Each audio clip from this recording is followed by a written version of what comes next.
when I make cold brew, I get a bunch of coffee in my French press and I leave it down here in the basement. Here it goes. Whoosh. Oh, oh, oh, oh, oh.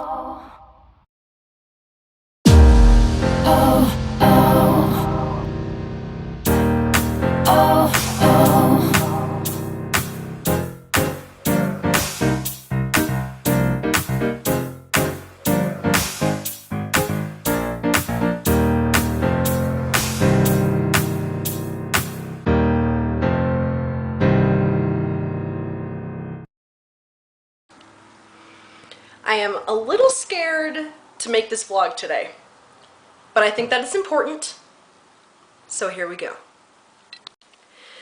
Yesterday I made kind of a really important self-discovery, and the very few people that I have shared the self-discovery with had a reaction I didn't really anticipate. Yesterday I pretty much figured out that I have ADHD.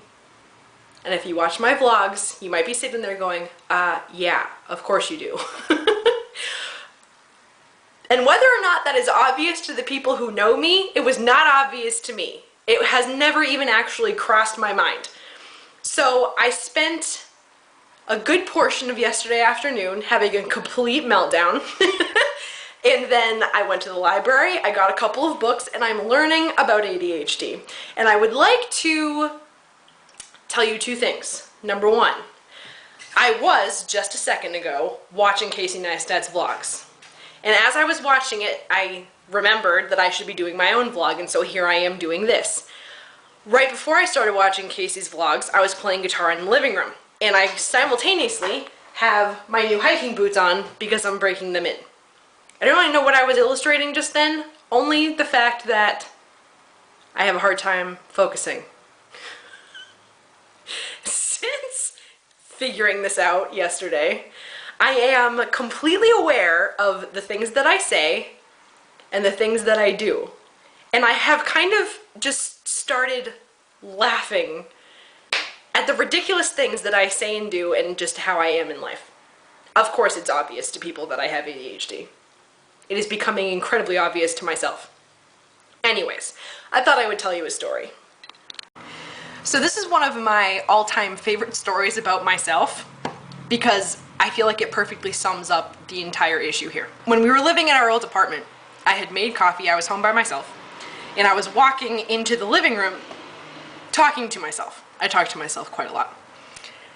And the funny thing is, a symptom of ADHD is interrupting people, talking loudly and interrupting people.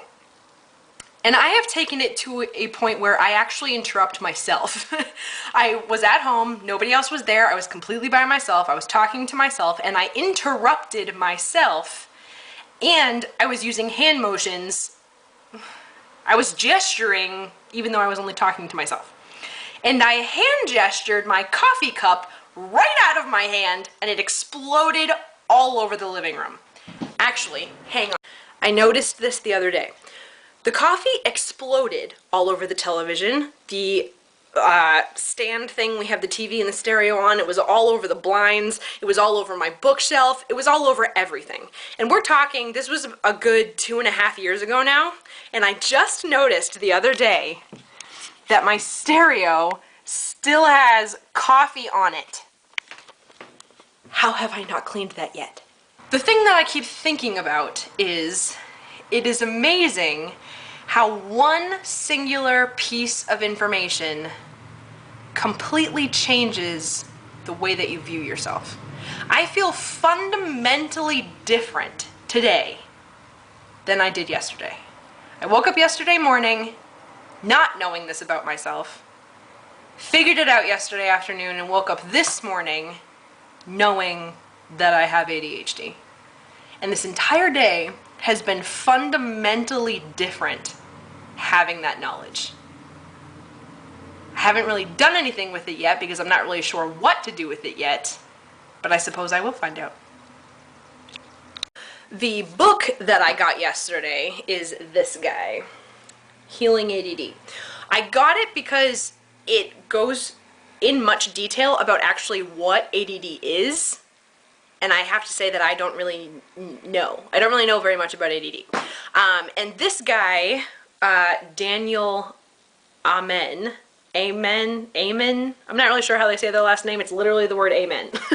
But I know he doesn't say it like that. It's him and his wife, and they have a clinic somewhere. They have clinics all over the country, and they do this very specific and unique brain imaging that measures blood flow to different parts of the brain. And so they're starting to see that people that have ADHD have problems with blood flow in their frontal lobe. There's very low activity in the frontal lobe. I always say to my husband, I can't think in my head. Like, I can't process information in my head. I have to get it out. Like, I either have to talk to somebody to work it out or write it down or something like that. And that may be something that people generally struggle with, but like, I can't do it. Can't. Physically, I am unable to manipulate information in my head, which is why I've always been so bad at math. To take multiple numbers and then manipulate them and pop something new out, apparently I am actually physically incapable of doing that. Knowing about yourself and about how you operate in life is one of the most freeing things. To understand why you do and say the things that you do and say is one of the most enlightening pieces of information you can ever know. And like I said earlier, this one piece of information has completely altered the way that I see myself and the way that I'm now interacting with other people. It's phenomenal. We're celebrating Justin's birthday today. It was last week, but life gets busy, and so we're going to the in-laws. We're gonna have some cake, I would imagine, and some birthday dinner, and hopefully I'll be able to bring you guys along for that. I can't believe my first baby is 26 years old. And